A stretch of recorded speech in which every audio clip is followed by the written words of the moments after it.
नमस्कार, हमारे खास कार्यक्रम सियासी हलचल में आपका स्वागत। मैं राजेश सोनी और आज का हमारा विषय मुलाकात से किनारा। दरअसल सपा प्रमुख अखिलेश यादव 2022 का चुनाव हारने के बाद लोगों से कटते हुए नजर आ रहे हैं। सियासी गठबंधन के विफल प्रयोगों के बीच, जनता के मुद्दों के बीच सड़क पर उनकी मौजूदगी महज अब प्रतीकात्मक बनकर रह गई है। ऐसे में विपक्ष के चेहरे के तौर पर अखिलेश की भूमिका निष्क्रियता में बदलती हुई नजर आ रही है। अखिलेश यादव 2022 के चुनाव में भले ही सूबे की सत्ता में सपा की वापसी ना करा पाए हों, लेकिन पिछली बार से बेहतर प्रदर्शन जरूर किया है। आपको यह बता दें कि इस बार अखिलेश यादव ने नेता प्रतिपक्ष पद अपने पास ही रखा। अब विपक्ष की जिम्मेदारी अखिलेश के ही कंधों पर है, तो ऐसे में बड़ा सवाल यह है कि विपक्ष में रहते हुए सपा जिस संघर्ष और आंदोलन के लिए जानी जाती थी, वह जज्बा अखिलेश अब कैसे दिखाएंगे। इसी पर आज हम चर्चा करेंगे। कई मेहमान भी हमारे साथ जुड़ेंगे। मेहमानों का परिचय पहले हम आपसे करवाते हैं। हमारे साथ आरिफ हबीब जी हैं, जो कि MSUB समाजवादी पार्टी का पक्ष रखेंगे। बहुत बहुत स्वागत है सर आपका। इरफान खान जी, सोशल वर्कर, हमारे साथ जुड़े हैं सर, आपका भी स्वागत है। साथ ही उत्तर प्रदेश से हमारे स्टेट हेड कतील शेख जी हमारे साथ जुड़े हुए हैं। सर आपका भी बहुत स्वागत है। आप सभी मेहमानों का स्वागत करते हैं, लेकिन पहला सवाल आरिफ हबीब खान जी आपसे लेंगे। सर सवाल ये है, जो प्रदर्शन देखने को मिला, अखिलेश यादव ने इस चुनाव में जो प्रदर्शन दिखाया पहले से बेहतर था, लेकिन ये किस बात की हताशा है? क्या आप लोगों से मुलाकात नहीं कर रहे हैं, जनता के बीच जा नहीं रहे हैं, पहुंच नहीं रहे हैं? आखिर इस तरह की निष्क्रियता क्यों दिखा रहे हैं अखिलेश यादव? ऐसा कुछ भी नहीं है। अखिलेश यादव अब देखिए प्रयागराज वो जो हत्या का कुछ परिवार और वहाँ पर तमाम जगहों पर जहाँ वहाँ पर भेजते हैं। कार्यालय पर भी बैठ रहे हैं कार्यकर्ताओं पदाधिकारियों से पंचायतियों से यह ख्याल से जो भावना फैलाई जा रही है राजनीति के खिलाफ, वो किसी से मिल नहीं रही, जबकि वो प्राप्त। देखिए आरिफ हबीब जी, सवाल इसलिए भी बहुत अहम हो जाता है क्योंकि अखिलेश यादव नेता प्रतिपक्ष हैं, अपने पास उन्होंने पद रखा है, और ऐसे में विपक्ष की जो सारी जिम्मेदारियां हैं वो अखिलेश यादव जी की भी हैं। अब ऐसे में कैसे ये भूमिका निभा पाएंगे, ये सवाल भी अहम हो जाता है। और कुछ इस तरह की खबरें भी निकलकर सामने आई हैं कि समाजवादी पार्टी में सब कुछ ठीक नहीं चल रहा है। यदि हम आजम खान की बात करें तो वहां पर भी देखा कि उनके जो मीडिया प्रभारी हैं आजम खान के, उनकी तरफ से भी इस तरह के बयान निकलकर सामने आए थे कि अखिलेश यादव कभी जेल मिलने के लिए नहीं पहुंचे, इतना समय बीत गया। वो अलग नाराजगी। और दूसरी बात, तो इन सब चीज़ों के पहले मैं आपसे मायने समझना चाहूँगा, उसके बाद कतील शेख जी हमारे साथ जुड़े हुए हैं, उनके पास पहुँचूँ। ऐसा है कि आजम खान साहब की जहाँ तक बात है, तो आजम खान साहब का कोरोना काल में इलाज से लेकर के उनकी जेल तक में जितनी भी मदद हो सकती है, वो समाजवादी पार्टी के राष्ट्रीय अध्यक्ष आदरणीय अखिलेश यादव जी ने की है। इस बात को उनके परिवार के सभी लोगों ने स्वयं कहा है कि समाजवादी पार्टी जितनी मदद हो सकती थी उससे कहीं अधिक हमारी मदद, और आजम खान साहब के साथ मदद करेंगे क्यों नहीं। निश्चित रूप से आजम खान साहब हमारे संस्थापक नेता हैं, पार्टी के संस्थापक सदस्य हैं, हमारे सम्मान नेता हैं। अखिलेश यादव जी उनकी मदद ना करें ऐसा हो ही नहीं सकता। समाजवादी पार्टी तो आम जनता की मदद करने के लिए सड़क पर उतरती है। तो आदरणीय आजम खान साहब के लिए उन्होंने जो कुछ हो सका इस परिस्थिति में कोरोना काल से लेकर के अब तक वो किया है, और उसका प्रमाण खुद परिवार के लोगों ने दिया है। ठीक है सर, जब शिवपाल जी मिलने जाते हैं और उसके बाद आनंद फानन में अखिलेश यादव वहां पर पहुंचते हैं, तब संज्ञान लेना पड़ा, उतने समय हालचाल नहीं जाने। कतील शेख जी आपके पास आऊंगा। आप कैसे देखते हैं उत्तर प्रदेश की इस सियासत को, और जो अखिलेश की हताशा देखने को मिल रही है, क्या लगता है आपको, क्या वजह हो सकती है इसके पीछे? देखिए, आरिफ हबीब जी की बातों का मैं मान रहा हूं कि समाजवादी पार्टी पूरी तरीके से जिस तरीके से लोकसभा के चुनाव में और विधानसभा के चुनाव में अपने आप को प्रेजेंट किया था, उसके कुछ दिनों बाद जब इलेक्शन लगभग 15 से 20 दिन का टाइमिंग पीरियड जो था समाजवादी पार्टी का, उसमें इनके नेताओं ने जिस तरीके की भाषाओं का प्रयोग किया था वो जरा समाज में निगेटिव गया। इसकी वजह से कहीं ना कहीं समाजवादी पार्टी को नुकसान उठाना पड़ा। और जनता तो आप जान ही रहे हैं, सब जानती है। आरिफ हबीब जी समाजवादी पार्टी के नेता है, लखनऊ आते हैं अगर, और इनको अगर 2 घंटा, 2.5 घंटा, 3 घंटा वेटिंग हॉल में बैठा दिया जाए और अंदर किसी अन्य लोगों से ऐसे ही वार्ता की जाए, तो उसका संदेश भी बहुत गलत जाता है। क्योंकि बहुत सारे लोग इस आस से आते हैं लखनऊ में कि हम जाएंगे, अखिलेश यादव जी से मिलेंगे, भले ही वो सरकार में नहीं है, मगर हमारे सामने रूबरू होंगे तो हमारे मन में कुछ अपने नेता को देखकर एक अच्छी फीलिंग पैदा होगी। मगर अगर वो भी फीलिंग उनके मन में नहीं आती है और वो निराश होकर चले जाते हैं, तो इसका एक बहुत बड़ा मतलब मार्केट में हो जाता है। निश्चित रूप से, क्योंकि विपक्ष की लोकतंत्र में बहुत ही अहम भूमिका हो जाती है और विपक्ष के नेता प्रतिपक्ष भी अखिलेश यादव हैं और पूरी जिम्मेदारी उनके कंधों पर है। तो ऐसे में जो मजबूत विपक्ष देने की बात कही जाती है, अगर इस तरह से जनता से किनारा किया जाएगा तो फिर वो विपक्ष के जो मुद्दे होते हैं, जो जनहित के जो मुद्दे होते हैं, विपक्ष उसे कैसे उठा पाएगा? देखिए, मैं आदरणीय कतील शेख साहब जी का और आप सभी का स्वागत करता हूं कि आपने हमें इस चैनल पर अपना पक्ष रखने के लिए आमंत्रित किया। अखिलेश यादव जी निश्चित रूप से सर्वमान्य नेता हैं।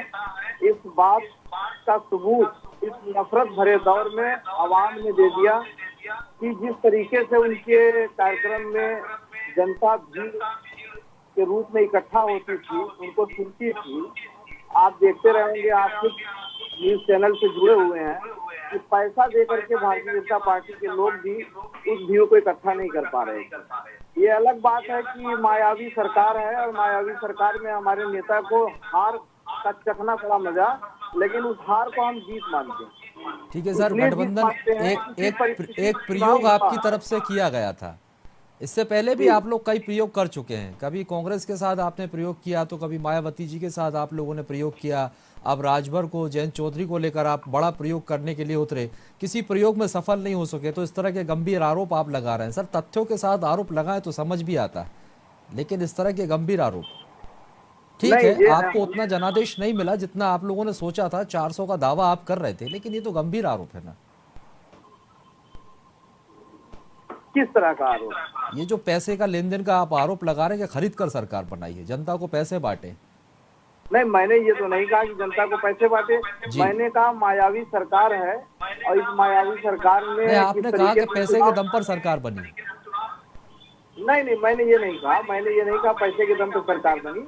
मैंने कहा ये मायावी सरकार है और किस तरह से ये सरकार बन गई। जनता तो अखिलेश यादव जी के पक्ष में थी, लेकिन अब किस तरह से ये सरकार बन गई ये आप भी जानते हैं और दुनिया भी जानती है। ऐसा नहीं है कि कोई नहीं जानता है, लेकिन अखिलेश यादव जी के ऊपर ये जो आरोप लगाया जा रहा है ये निराधार है। मेरे ख्याल से विपक्ष का मजबूत नेता होने के नाते अभी से सत्ता पर करना चाहती है, जबकि ऐसा नहीं है। ठीक है सर, चैनल हमारे यहाँ वही मजबूती की तो हम बात कर रहे हैं। कम से कम वही मजबूती तो दिखे, निष्क्रियता ना दिखाई जाए, वही मजबूती तो दिखाई जाए। इसीलिए तो वो सवाल है। कतील शेख जी, आपका कोई सवाल हो तो आप कर लीजिए, फिर इरफान खान जी के पास पहुंचे। हबीब साहब से मेरा एक सवाल है। समाजवादी पार्टी की सरकार ठीक है, बहुत अच्छे रूप में उभर कर आई थी, बाद में उनको क्या नुकसान जनता के बीच में उठाना पड़ा वो तो आप। नुकसान ये था कि इलेक्शन से 20 दिन पहले समाजवादी पार्टी के विधायक, समाजवादी पार्टी के वरिष्ठ नेताओं का जिस तरीके से बयान आ रहा था कि मैं अधिकारियों का ट्रांसफर न करिए, रोक दीजिए, तमाम कटास ऐसे आ रहे थे जो जनता में बहुत ज्यादा उसका असर हो रहा था कि आखिर सरकार बनाने के बाद करना क्या चाहते आप। सरकार लोकतंत्र है, हमारे लोकतंत्र में इस तरीके की भाषाओं का प्रयोग बहुत ही गलत है कि हम ठीक है देख लेंगे। ये तो एक धमकी हुई। आप धमकी देना चाहते हैं सरकार के थ्रू। आपकी सरकार बनेगी तो आप क्या करेंगे? सरकार बनाने से पहले चुनाव के दरमियान में जिन नेताओं ने हमारे जो बातें कही थी वो उनके खिलाफ थी। जो अधिकारी भ्रष्टाचार में लिप्त हैं, जो अधिकारी सत्ता के दम पर निर्दोषों का शोषण करना चाहते हैं, ऐसे लोगों के खिलाफ कार्रवाई करने की बात कर रहे थे। आप ये देखें कि बुलडोजर के दम पर सरकार बन गई, सीधे सीधे घर गिरा करके, धमकी दे करके। आप इस बात पे भी ध्यान दीजिए कि सरकार बन गई बुलडोजर के दम पर, लेकिन हमारे नेता जो कह रहे थे वो ऐसे अधिकारियों को चिन्हित करने का काम कर रहे थे जो सत्ता के दम पर हमारे कार्यकर्ताओं का और आम जनता का शोषण कर रहे थे, उनके खिलाफ बोल रहे थे। और हमें वोट भी मिला, वो नेता जीते भी, ऐसा नहीं कि वो नेता नहीं जीते, लेकिन उसको गलत तरीके से पेश किया गया कि हम धमकी दे रहे हैं, ऐसा कुछ भी नहीं है। हमने सही सही बोला है और हमने जो बयान दिया है वो जनता के हित में दिया है। जनता हमको हमारे ऊपर विश्वास भी जताई है। ये अलग बात है कि हम सरकार नहीं बनाए, लेकिन 2024 में जनता दिखाएगी कि हाँ, समाजवादी पार्टी के साथ किस तरह से जनता खड़ी रहेगी। चलिए, लोकसभा की तैयारियां अब आपकी तरफ से शुरू हो गई, ठीक है। सोशल वर्कर है हमारे साथ इरफान खान जी। इरफान जी, आपको क्या लगता है जो मजबूत विपक्ष होना चाहिए वो भूमिका में अब अखिलेश यादव दिखाई नहीं दे रहे हैं? ये विपक्ष के लायक है ही नहीं है, इनको पता ही नहीं कैसे राजनीति की जाती है। ये टोटल प्राउडी आदमी है। ये किसी कार्यकर्ता को नहीं समझते हैं कि 500 किलोमीटर से चल के आ रहा है, हमारा वेट कर रहा है। नेता बनना है तो जमीनी नेता बने। मैं भी बड़ी इज्जत करता था, लेकिन बाबा जी का मैं फैन हो गया हूँ। अभी आपने सुना होगा कुछ दिन पहले सरकार बनने के बाद। तो इरफान जी आप तो पूर्व में समाजवादी पार्टी में थे। देखिए, समाजवादी पार्टी में रहना कोई गलत तो है नहीं, किसी ना किसी पार्टी में तो रहूंगा ही, लेकिन जो काम अच्छा करेगा उसकी तारीफ तो करूंगा ही। सर तो आपसे कहते ऐसा महसूस हुआ कि अखिलेश यादव प्राउडी हो गए। वो प्राउडी इसलिए हो गए, मैं वहां जाके देखा, वो किसी से मिलना ही नहीं चाहते। उनके जो वो होते हैं बाउंसर, वो ढकेल के बाहर कर देते हैं लोगों को, जैसे लगता है चमार आए हुए हैं, भागो भागो भागो। कोई मीडिया पे सवाल करता है, कहते हैं मैंने आपकी सूची बना ली। अरे आप बोलो ना कि 17 में मैंने जितना काम किया था उससे जो उसका डबल काम करके 22 में दूंगा। आप पत्रकारों की सूची बनाओगे क्या? आप सीएम ही तो बन रहे हो, पीएम बन रहे हो आप पहले देखो कि आप इंग्लैंड से, कहां से, ऑस्ट्रेलिया से पढ़े हो, आपकी क्या क्वालिफिकेशन है। आप जब अपने लोगों को नहीं मैनेज कर पा रहे हो तो सरकार क्या बनाओ? बाबा जी ने काम किया, उन्होंने नाम पढ़ के किसी को अनाज नहीं दिया। मैं जमीन में जाके लोगों को देखा, मैंने कहा वोट कहाँ दो? कहीं भैया जो अनाज दे रहा है मैं उसको वोट दूंगा। मुसलमानों ने 10% वोट दिया है भाजपा को, नहीं तो कमल का फूल देख के भागते थे। और बाबा का फैन मैं इसलिए हुआ हूँ कि अभी 15-20 दिन पहले, आप लोग तो मीडिया में जानते होंगे, सीतापुर का एक मुस्लिम प्रधान था, घर के बाहर बैठा था, उसका मर्डर हुआ। वहां से सूचना आती है लखनऊ, 30 मिनट में एसएसपी वहां का पहुंचता है और मारने वाले का घर पता कराता है, उसके घर पे बुलडोजर चलवा देता है। तो ऐसा लाइन ऑर्डर चाहिए कि मारने वालों को आर्थिक नुकसान हो, जेल में जाना पड़े, ताकि दूसरी इस तरीके। इरफान साहब को जो है लॉ एंड ऑर्डर के बारे में मुझे लगता है जानकारी कम है। ये सरकार का नियम है कि अगर कोई दोषी हो, कोई अपराधी हो, तो न्यायालय उसके खिलाफ सजा तय करता है। सरकार को किसी का घर गिराने का अधिकार नहीं है। और बुलडोजर से पूरे देश में सियासत चल रही है। जब यहाँ कोई मानने वाला, इरफान साहब जो है वो किसी स्वार्थवश समाजवादी पार्टी में आए थे और वह स्वार्थ उनका पूरा नहीं हुआ, इसलिए राष्ट्रीय अध्यक्ष जी के ऊपर गंभीर आरोप। एक गंभीर आरोप यहाँ पर इरफान खान जी ने यह भी तो लगाया कि जमीनी स्तर पर उतरना पड़ेगा अखिलेश यादव। ये नहीं है कि आप चुनाव के समय पर आकर दिखाई दोगे, गठबंधन करोगे। अगर आरिफ हबीब जी, अगर ये मेहनत शुरुआत से की होती तो आज शायद नतीजे कुछ और होते। चुनावी समय पर आप जाते हैं जमीनी स्तर पर, अगर आप पहले से इसकी जमावट करते तो शायद नतीजे आपके पक्ष में होते, जनादेश आपको मिला होता। आप सरकार में बैठे। आप जो भी है, मैं आरिफ साहब, मुझे किसी से लेना देना नहीं है। ऐसा है कि मोदी जी के सामने योगी जी तो चुनाव लड़े ही नहीं। चुनाव की कमान तो मोदी जी ने संभाल ली थी आकर के, और मोदी जी के सामने जब 125 सर वो उनकी तैयारी थी, आप अपनी तैयारी, मोदी जी आपका नेता था, वो उनकी तैयारी थी। 111 सीटें लेकर के आए। वो अगेंस्ट की जो पार्टी होती वो अपनी रणनीति से काम करती, वो अपने स्टार प्रचारक उतारती, वो उनकी तैयारी। आपकी तैयारी की बात कर रहे हैं। मेरी बात सुनिए, आप बहुत बड़े, हम लोग कहाँ जाए, मुसलमान है, जाएंगे तो समाजवादी पार्टी में। कौन सा भला कर दिए यादव को छोड़ के वो? अब आप बुलवा ही रहे तो बुलवा ही लीजिए। इरफान जी, ये पश्चिम में अभी जयंत चौधरी को लेकर अखिलेश यादव जी ने बहुत सारे रोड शो किए, बहुत सारी तैयारियां की, मगर उसमें मुस्लिम चेहरा कोई नहीं शामिल हुआ। जैसे कि अबू आसिम आजमी महाराष्ट्र के बड़े नेता माने जाते हैं समाजवादी पार्टी के, उनको तक नहीं बुलाया। उनसे प्रेस वालों ने सवाल भी किया कि आपको क्यों चाहिए फ्रेम बनाया गया, तो उन्होंने जवाब दिया कि पार्टी का निर्णय था। तो इसको किस रूप में आप देखते हैं? मैं आपको बिल्कुल क्लियर बता देना चाहता हूँ, वन मैन शो, मायावती के डुप्लीकेट आदमी, समझ रहे हैं? वो भी कभी अपने बगल किसी को नहीं खड़ा की, न इन्होंने कभी खड़ा किया। ये एक मुस्लिम अच्छा नेता लेते, एक ठाकुर अच्छा नेता लेते, एक ब्राह्मण अच्छा नेता लेते, सारे वर्ग के लोगों को साथ खड़ा करते, तो वो चीज समझ में आती है। ऐसे वोट नहीं आखिर मिलता है। मुस्लिम नेताओं को दूर करने का क्या मतलब था, आरिफ हबीब जी बताएं। मुस्लिम नेताओं को दूर किया ही नहीं है, उन्होंने तो टिकट भी दिए और सर्वाधिक मुसलमान जीत करके भी गए। आजम खां का आजम खां के मीडिया प्रभारी का लगातार बयान आ रहा है कि आजम खां की अखिलेश यादव मदद नहीं कर रहे हैं। अब ये मीडिया प्रभारी का कतील जी, आजम खां साहब का कोई बयान, अब्दुल्ला आजम खां साहब का कोई कतील बयान, जी, या सुदला मैं- आदिब आजम खां का कोई बयान, या उनकी कतील जी, वाइफ का कोई बयान इरफान हो जी जो बोले। सांसद रही है हमारी कतील राज्यसभा जी, की, मेरी बात उनका कोई सुनेंगे? बयान अगर हो बोलिए समाजवादी इरफान पार्टी जी। के खिलाफ या इनको अखिलेश चुप यादव जी कराइए के तो मैं खिलाफ, बोलूं। ठीक है आरिफ जी, एक मिनट इरफान जी की बात पूरी मीडिया होने प्रभारी दो। आरिफ जी, कहता है तो वो व्यक्तिगत रूप की आरिफ बात जी होगी। रुक जाइए सर, चलिए इरफान जी। मैं इतना कहना चाहता हूं भैया कि आजम खां अगर जेल में बंद है तो समाजवादी पार्टी की वजह से। पूरा चुनाव बीत गया, कभी अखिलेश जी का पेपर में न्यूज में नहीं आया कि मिलने गए।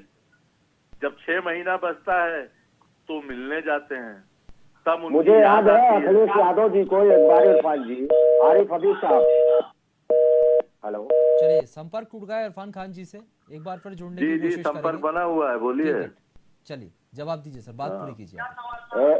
आरिफ हबीब साहब, मैं आपसे एक सवाल करना चाहता हूं कि एक बार अखिलेश यादव जी को एयरपोर्ट से अरेस्ट किया गया था।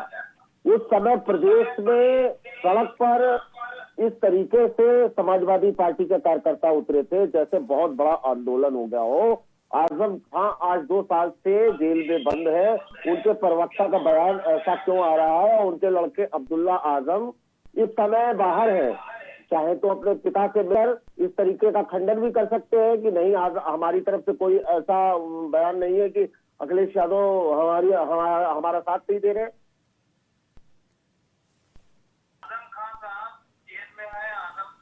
के लिए समाजवादी पार्टी पूरी लगी हुई है, उनका परिवार भी जानता है। अब्दुल्ला अरे आजम भैया खान हवा में साहब- लगी हुई अब्दुल्ला है। आजम आप ये खान बताइए, साहब जमीनी चुनाव स्तर से पे बात पहले होती छूट है, करके रविदास मल्होत्रा ने मना कर दिया उनको। नहीं, राष्ट्रीय अध्यक्ष जी ने कहा मैंने कोई प्रतिनिधिमंडल नहीं भेजा था। तो ये तो बयान आने के बाद, जब पिक्चर चल गई पूरी, उसके बाद उन्होंने बताया कि हाँ मैंने नहीं भेजा था, क्योंकि शिवपाल यादव जाते हैं 1.5 घंटा मिलते हैं। ऐसी कौन सी बात हो गई भाई कि 1.5 घंटा मिलने के बाद एक दूसरे दिन जो है उनकी तबीयत भी खराब हो जाती है और मुलाकात करने से मना कर देते हैं। अभी आपने सुना होगा कांग्रेस के नेता आचार्य प्रमोद कृष्णम जी ने बयान दिया है कि आजम खान साहब की तबीयत खराब है। आप तबीयत खराब होने की वजह से उन्होंने किसी से मना कर दिया, इनकार कर दिया। लेकिन इसके पहले राष्ट्रीय अध्यक्ष जी ने जितनी बार भी प्रतिनिधिमंडल भेजा है उनसे आजम खान साहब मिले हैं और राष्ट्रीय अध्यक्ष जी के आरिफ संदेश जी को सवाल साझा ये भी किया तो गया। है, इससे पहले कभी मुलाकात करने क्यों नहीं पहुंचे ये अखिलेश? जो है विपक्षी, यही तो जो बयान है था वो सत्ता पक्ष के फसाद लोग खान का, यही तो कहा था हमारे उन्होंने। विपक्ष के मजबूत नेता को कमजोर करने ठीक के है, लिए, हताश करने के लिए पहले ऐसे मुलाकात आरोप लगा करने रहे क्यों हैं। नहीं गए? ऐसा कोई आरोप शिवपाल है जी नहीं। जाते हैं, उसके बाद क्यों अखिलेश जी मुलाकात करने के बारे में सोचते हैं? पहले क्यों नहीं पहुंचे? ये गंभीर आदरणीय सवाल अखिलेश है, यादव लंबे जी का समय से वो संदेश जेल इससे में। पहले अंबिका चौधरी जी लेकर के गए थे। माननीय नफीस अहमद विधायक जी उसमें थे और तमाम प्रतिनिधि मंडल में पूर्व मंत्री व वर्तमान विधायक थे। वो सारे चुनाव के पहले, चुनाव के बाद छूट करके आए। अब्दुल्ला आजम साहब वो भी कार्यालय पर गए मिलने के लिए, उनसे भी पूरी बातें हुई। ऐसा कुछ भी नहीं है, ये सारे आरोप निराधार हैं। केवल राष्ट्रीय अध्यक्ष जी के ऊपर लगातार चौतरफा हमला किया जा रहा है कि खुद उनके लोग उनको घेर लें और उनसे सवाल करने लगे तो वो कमजोर हो जाएंगे और हमसे लड़ नहीं पाएंगे। लेकिन समाजवादी पार्टी का एक एक कार्यकर्ता राष्ट्रीय अध्यक्ष अखिलेश यादव जी के साथ है, आजम खान साहब भी उनके साथ है। समाजवादी पार्टी, ये आरोप क्यों लग रहे हैं कि एक विशेष वर्ग की उपेक्षा जो है वो समाजवादी पार्टी की तरफ से की जा रही है? नहीं, ऐसा कुछ भी नहीं है, ये गलत आरोप है। अरे तो अब्दुल्ला आजम क्यों नहीं बयान दे रहे हैं कि हम ऐसा कुछ नहीं है, खंडन? उसका खंडन करे। अब्दुल्ला आजम खान को, जब अब्दुल्ला आजम खान को लगेगा कि हाँ समाजवादी पार्टी हमारे साथ नहीं है, तो वो बयान देने के लिए उनको कोई रोक भी नहीं सकता है। उनको वो ये जानकारी भी है तो कि नहीं हाँ कह रहे हैं ना कि नहीं मेरे सपोर्ट में है समाजवादी पार्टी। उन्होंने ये भी तो नहीं कहा कि हाँ मेरे खिलाफ है। हाँ, तो वही चीज है। अगर इतनी बड़ी कंट्रोवर्सी चल रही है मार्केट में, इतना अविश्वास लोगों में पैदा हो गया है समाजवादी पार्टी साथ है, तो वो एक छोटा सा लंबे समय तक आरिफ जी किसी पार्टी में बने रहना, पिता तो अंदर है लेकिन बेटे का कोई बयान नहीं आया, तो इस चुप्पी के भी मतलब आप समझ सकते हैं क्या हो सकते हैं?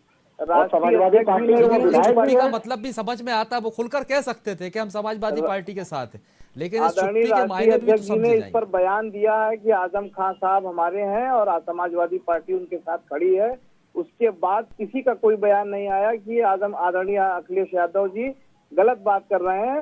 आदरणीय अखिलेश यादव जी के बयान के बाद सारी मामले का पटाक्षेप हो गया है। इसको बिना वजह ही तूल दिया जा रहा है, ऐसा कुछ भी नहीं। समाजवादी परिवार पूरा एक। ठीक है, यहाँ पर एकता की बात की जा रही है। कतील शेख जी, आप बेहतर समझ रखते हैं उत्तर प्रदेश की सियासत में किस तरह का उलटफेर चल रहा है, इनके अपने तथ्य जी। मैं आपको बता देना चाहता हूं कि Samajwadi Party no doubt full flash में और फुल बहुमत में आने की पूरी तैयारी इनकी थी। सब कुछ बहुत अच्छा चल रहा था मेरे हिसाब से। जहां जहां भी मैंने कवरेज किया है इलेक्शन का, समाजवादी पार्टी का नो डाउट ग्राफ अच्छा था। मगर जो 15 से 20 दिन का पीरियड था, जिस समय इनको बैट घुमाना था बॉल के लिए, उस समय इनके नेता लगे इधर उधर धमकी देने। अरे भाई, आप सरकार बनने देते, उसके बाद जो अधिकारी गलत था उसको दंडित तो करना ही था, आप करते। मगर पहले से अगर आप इस तरीके की अगर धमकी के भरे लफ्जों में बात करेंगे तो जनता इसको नहीं मानती है, जनता उसको दूसरे वे में लेती है। और सरकार न आने का बहुत बड़ा कारण ये रहा कि इनके नेताओं की बेलगामी, जबान पर कंट्रोल, बहुत सारी चीजें ऐसी समाजवादी पार्टी के लिए नुकसान हुई। मैं अखिलेश यादव जी को गलत नहीं कह रहा, ना मेरा कोई ऐसा वो है मोटो है कि मैं समाजवादी पार्टी के, मैं एक पत्रकार की हैसियत से मैं ये बताना चाहता हूँ जो मुझे अनुभव हुआ और जो मुझे महसूस हुआ वो मैं आपसे साझा कर रहा हूँ। ठीक है सर, मुझे जिस तरह के पक्ष के बारे में बात नहीं करना। आपकी बात से मैं सहमत नहीं हूँ। हो सकता है आपको ये महसूस हुआ हो। आपने ये देखा होगा चुनाव के दरमियान में बहुत सारे वीडियो जिस तरह की बयानबाजियां निकलकर सामने आई और जो सीधे कहा जा रहा है जिस बात का कतील शेख जी यहाँ पर कर रहे हैं, बिगड़े बोल वो ऐसा और जो तीर आप लोगों की जुबानों से चलाए गए, जो बयानबाजियां हुई, कहीं ना कहीं उसका खामियाजा भी हो सकता है। समाजवादी पार्टी का कोई नेता किसी अधिकारी, भ्रष्ट अधिकारी के खिलाफ कोई बात कहता है तो वो तो विपक्ष में चली जाती है। तो ये सब मुद्दे जो है, मैं नहीं समझता कि ऐसा कुछ है। ये भारतीय जनता पार्टी का एक तमाम तरह के तर्क है आपसे, लेकिन कहीं ना कहीं अब आपको जनता ने विपक्ष में बिठाया है और विपक्ष लोकतंत्र में बहुत ही महत्वपूर्ण भूमिका निभाता है। अब आपकी ये जिम्मेदारी बनती है जनता को नजरअंदाज करने के बजाय जमीनी स्तर पर उनके बीच पहुंचा जाए। अभी तो आप मुद्दों को नहीं भुना पाए, लेकिन आप विपक्ष में रहकर इन मुद्दों को उठाएं और जनहित के कामों को आगे बढ़ाएं, ताकि सरकार तक ये प्रेशर और दबाव बनाने की जिम्मेदारी भी विपक्ष की ही होती है। तो सर, ये उम्मीद करते हैं कि अब अखिलेश यादव नेता प्रतिपक्ष के तौर पर विपक्ष की मजबूत भूमिका में दिखाई दें। बहुत बहुत शुक्रिया आप सभी मेहमानों का हमारे साथ जुड़ने के लिए और बातचीत के लिए। तो आपको बता दें कि उत्तर प्रदेश में विधानसभा चुनाव में हार के बाद अखिलेश यादव जो हैं वो जनता से कहीं ना कहीं किनारा करते हुए नजर आ रहे हैं। इसको साफ तौर पर उनकी हताशा के तौर पर देखा जा रहा है। अब ऐसे में सवाल यह है कि यदि इसी तरह अखिलेश किनारा करते रहे तो फिर जो मजबूत विपक्ष की बात की जाती है वो विपक्ष उत्तर प्रदेश को कैसे मिलेगा। फिलहाल के लिए बहुत बहुत शुक्रिया हमारे साथ जुड़ने के लिए और आगे की खबरों के लिए आप लगातार बने रहिए VIP न्यूज के साथ।